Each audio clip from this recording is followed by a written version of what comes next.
Hi everyone, welcome to another shelf video. We've done the first column, now the second, then the third, then the fourth, then the fifth.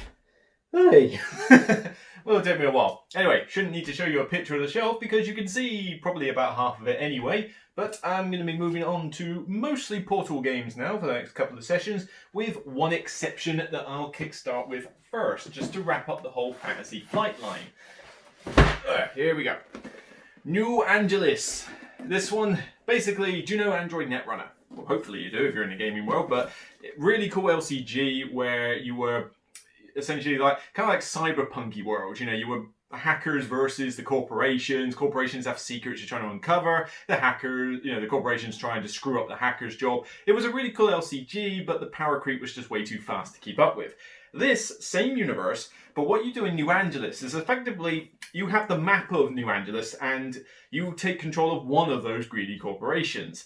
And each of you is out to essentially gain more than a particular rival, which only you know about at the start of the game, but it's straight up negotiation. Negotiation where you have to put these various motions forward, like, are we going to increase security so we don't get screwed by bandits? Are we going to sort out the health issues? Are we going to sort out the power cuts? And it does sound, it's a lot more interesting than it sounds, believe me, because of the futuristic world. But whilst you're doing this, you're negotiating with the other players as to, well, I'll help put that through, but I need to put this through. Give me one of those assets, and everybody's got their own agenda. But one player actually wants the whole place to tank and is simply, I think the Federalists, I think they're called, and they want everything to tank, but they're working in secret.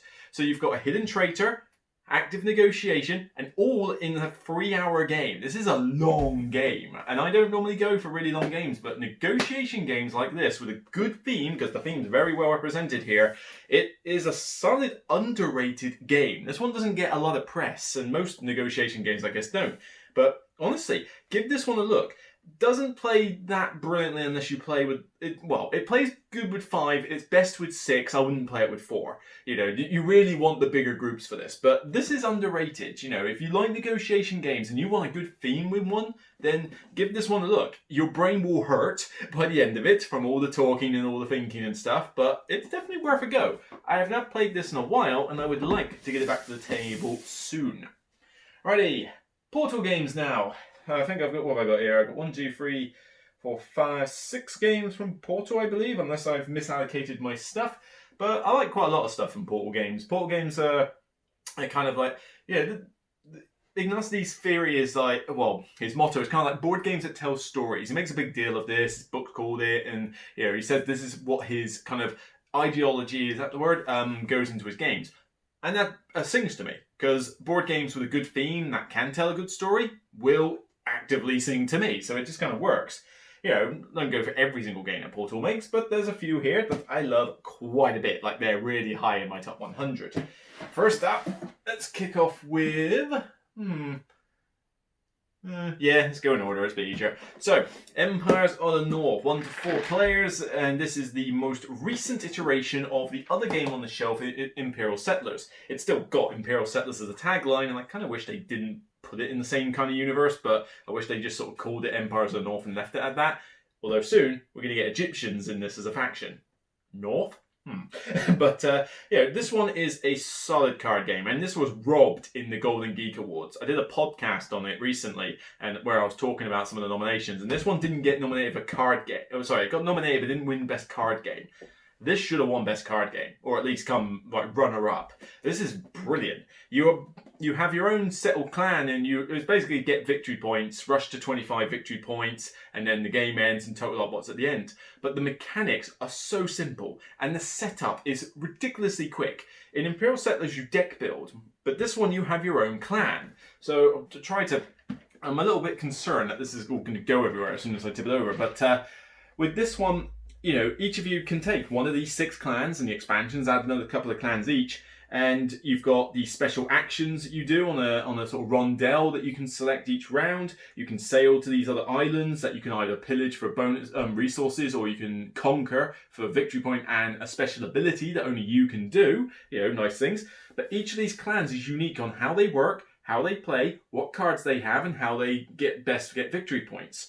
and they vary in terms of difficulty. The new ones are what we had, Japanese and Romans, have been pretty cool. We're going to get barbarians, I think, next, and then Egyptians.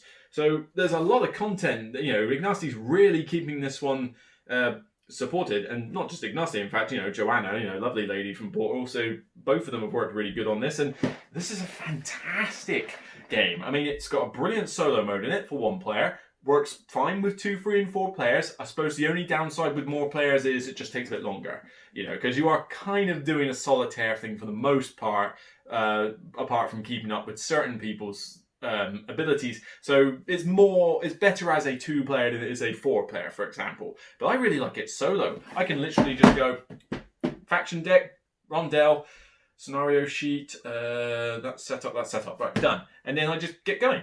Deal the cards, see what I want to do, move the action pawns, rinse and repeat. 4 rounds, done. Solo mode, nice and quick. It is really solid, this game. I gave it a 10 and it hasn't faltered since. Let's go on to Imperial Settlers next, because it's on the same sort of wavelength. This is what came out before Empires of the North. Now, which one do I like better? I do have to say I prefer Empires of the North more. That doesn't mean I don't like Imperial Settlers. They're both on my shelf. It's just, if you're going to put Empires of the North, say, in my top 20, this would be in my top 50 or 75. You know, it's still like highly regarded for me. This is a similar deal. You've got your settlement, you've got your settler like clan, and you're playing cards. This time you're only playing 5 rounds fixed though. There's no like point total, and in this one you deck build, sort of. If you buy the base set, you just use all the cards, which is fine. You've got your own tailored ones, and you've got a generalized set of cards. But with this one, it's the other way around. Oh god, this is gonna look bad next. This is gonna topple over in the box. How dare you make me turn it on its back. But with this, you build up the tableau, so both of them are tableau builders, and you've got a decent solo mode in it as well, and it's kind of on the similar lines. You know, you trigger cards for actions, but you've got unique locations, and each kind of works very differently. But the thing I say about deck building in this is, my one problem with this is that it essentially, once you've got a lot of expansions in here, and I do, I've got various other factions like Aztec and Atlanteans and that, and it's a really cool, pretty cool setup. I mean, I've got an insert in here with all the cards, and it looks like everything's pretty good actually. They just released a big box for this. I don't know why you would need it if you've got this insert, because I've got an insert and this holds all the cards and all the pieces I have just fine. So I don't know if I've actually got a major need for the big box, but I think if you haven't got an insert, and you've got a lot of this collection, then give the big box on the Portal website a look, because it might actually just be what you need. And it's got cool dividers and things, so I suppose it is like more organised. But with this one, because I've got more cards for each faction, I have to now deck build with it. And I don't know best way to deck build with it, and I haven't got time, and nor do other people have time to deck build the factions. So do you use everything at once?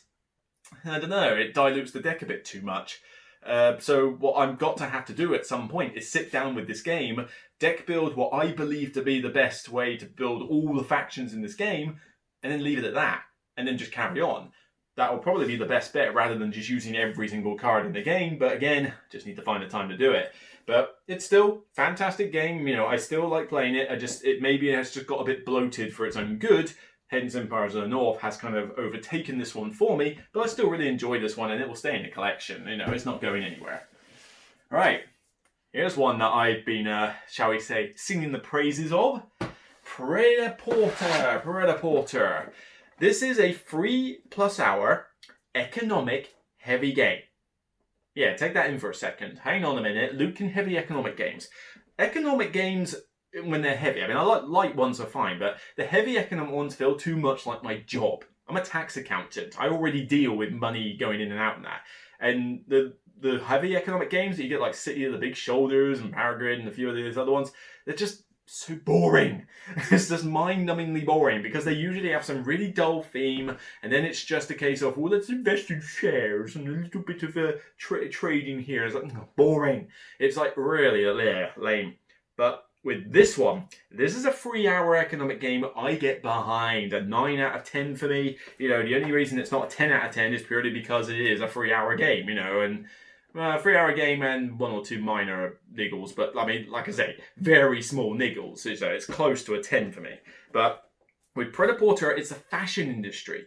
So for 2 to 4 players, no solo mode, I'm afraid. But with this one, you are building... Ooh, and everything's going to fall out. I hate it that you're making me show the back of the box, people. But with this, your board, it's very simple mechanics. You assign your pawns, like a action selection, and then in order the locations resolve, and then you resolve the actions, and then you prepare for a show.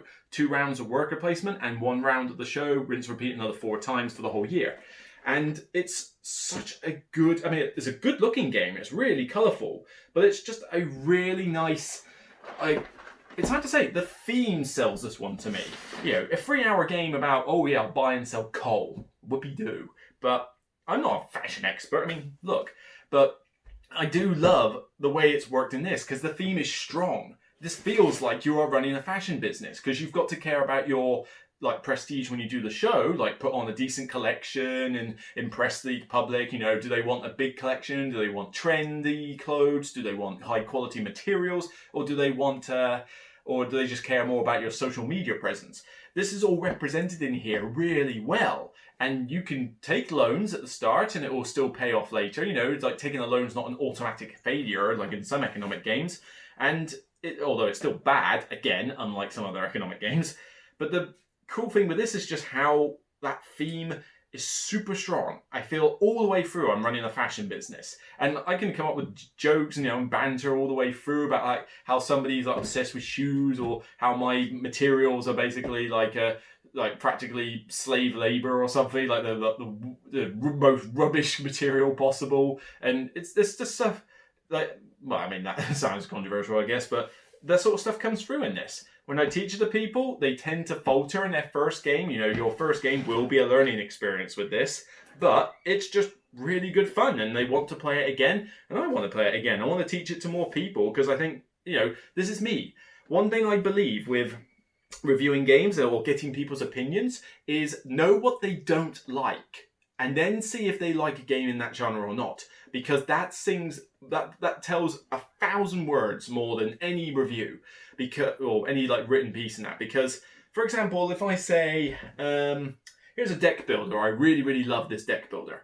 Well, I do like deck builders generally, so okay, I like it. You know, there's a good chance I'll like the deck builder. But then you ask me, it's a splotter game. All right, fine. Wait a minute, Luke really likes the splotter game? This game's got to be good if he's liking that. It's something I normally hate, but for me to like something in a genre I normally hate, that has to sing a lot. And I've got friends like that where, you know, I know they don't like a particular type of game, but then I know they like this game. So it's like, this game's got to be worth trying, and if even he likes it. And same with this. Heavy 3-hour economic game that even I like. Got to be worth a look, guys. Seriously, try it. So, shelf, what was that anyway? 1789, that was shelf 21, 1 out of 2 Portal games. Next one's only got 2 games actually on it, because one of them is a double box, so that'll be a pretty quick video, but more fun to talk about Portal games, and then we're on to AG for a little while. So, thanks for watching, see you on the next video, guys.